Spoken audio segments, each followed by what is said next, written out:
മറ്റ് ആളുകൾ ഇപ്പോൾ അമ്മ എന്ന് പറയുന്ന സംഘടന ധാർമ്മിക ഉത്തരവാദിത്തം ഏറ്റെടുത്തതിൻ്റെ എക്സിക്യൂട്ടീവ് കമ്മിറ്റിയെ പിരിച്ചുവിടുന്നു.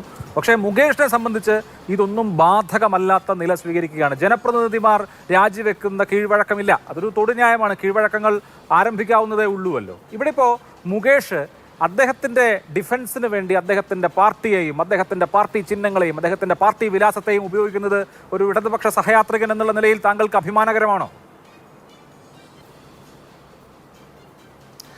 ഒരു കാരണവശാലും എന്താ പറയുക, അഭിമാനകരമെന്നല്ല, ഒരു കാരണവശാലും ആലോചിക്കാൻ പറ്റാത്തതാണ്. ഞാൻ വളരെ കൃത്യമായിട്ട് തന്നെ അതിനെതിരെ കൃത്യമായിട്ട് നിലപാട് പറഞ്ഞിട്ടുണ്ട്, പറയാൻ തന്നെയാണ് ഇപ്പോൾ വന്നിരിക്കുന്നത്.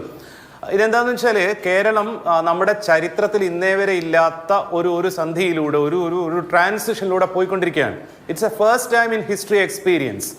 ഇന്നേ വരെ കേരളത്തിലുള്ള ഒരു സംഘടനയുടേതുമല്ലാത്ത ഒരു സ്ട്രക്ചറിൽ ഫോം ചെയ്തിട്ടുള്ള ഒരു ഉൾക്കിടിലത്തിൽ നിന്ന്, ഇപ്പോൾ ഡോക്ടർ ആസാദ് എഴുതി ഞാൻ വായിച്ചു, ഒരു ഉൾക്കിടിലത്തിൽ നിന്ന് ഒരു രാത്രി ഫോം ചെയ്യപ്പെട്ട സംഘടനയാണ് WCC. നമ്മുടെ ടിപ്പിക്കലായിട്ടുള്ള ഒരു സ്ട്രക്ചറും ഇല്ലാത്ത, ഒരു ഓർഗനൈസേഷൻ സ്ട്രക്ചർ പോലും ഇല്ലാത്ത ഒരു കളക്റ്റീവാണത്. ആ കളക്റ്റീവും അതിന് പ്രചോദനമായിട്ടുള്ള ഉള്ളുറപ്പുള്ള ഒരു പെൺകുട്ടിയും, നോ പറയാൻ തയ്യാറായി നിന്നൊരു പെൺകുട്ടിയും, ഇവരോട് ചേർന്ന് നിന്നൊരു സമൂഹവും, അതിനൊപ്പം നിന്ന ഒരു സർക്കാർ, മുഖ്യമന്ത്രി എല്ലാം കൂടി തുടങ്ങി വെച്ച ഒരു മാറ്റത്തിന്റെ ഒരു സ്റ്റേജിലാണ് നമ്മളിപ്പോൾ നിൽക്കുന്നത്. അതിൻ്റെ ഒരു ടോപ്പ് എൻഡിലാണ് നിൽക്കുന്നത്. ഇനി അങ്ങോട്ടുള്ളത് നാടകത്തിന്റെ ഭാഷയിൽ പറഞ്ഞ ഫോളിംഗ് ആക്ഷൻ എന്നുള്ളതാണ്. ഇന്ന് നടക്കുന്ന ഈ ചർച്ചയിൽ പോലും ഈ ചേഞ്ചസിന്റെ കംപ്ലീറ്റ് ക്രെഡിറ്റും കേരളത്തിലെ CPM-ൻ്റെതാണ്, LDF-ൻ്റെതാണ്, പിണറായി വിജയൻ സർക്കാരിൻ്റെതാണ് എന്ന് സ്ഥാപിക്കാൻ CPIM-ൻ്റെയോ LDF-ൻ്റെയോ പ്രതിനിധി ഉണ്ടാവേണ്ടതായിരുന്നു. എന്തുകൊണ്ടത് ഇല്ല എന്നുള്ളത് എന്നെ അത്ഭുതപ്പെടുന്നുണ്ട്, സങ്കടപ്പെടുന്നുണ്ട്. കാരണം ഈ ചേഞ്ച് ഇനീഷ്യേറ്റ് ചെയ്തതിൽ ഏറ്റവും പ്രധാനപ്പെട്ട പങ്ക് കേരളത്തിലെ LDF ഗവൺമെന്റിനാണ്, മുഖ്യമന്ത്രിയായിരിക്കുന്ന പിണറായി വിജയനാണ്.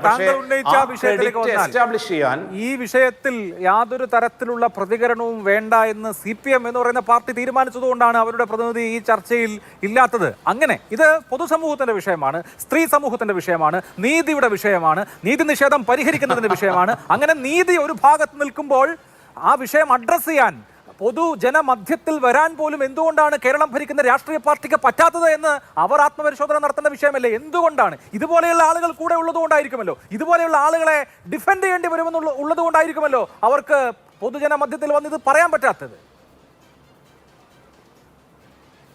അല്ല, ശരിക്കും പൊതുജന മധ്യത്തിൽ വന്നിട്ട് ചർച്ചകളിൽ വന്നിട്ട് അതിന്റെ ക്രെഡിറ്റ് പൊളിറ്റിക്കലി കൺസോളിഡേറ്റ് ചെയ്യാൻ എല്ലാ റൈറ്റും ഉള്ള പാർട്ടിയാണ്, മുന്നണിയാണ്, സർക്കാരാണ്.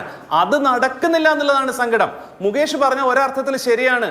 എന്നെ ഇങ്ങനെ ആരോപിക്കുന്നത്, ആക്രമിക്കുന്നത് ഞാൻ CPIM MLA ആയതുകൊണ്ടാണെന്ന സത്യമാണ്. അദ്ദേഹം CPIM MLA ആയതുകൊണ്ടാണ്. കാരണം CPIM-ൻ്റെയും ഇടതുപക്ഷത്തിന്റെയും UDF-ൻ്റെയും DNA-കൾ തമ്മിൽ വ്യത്യാസമുണ്ട്, ഉണ്ടാവണം.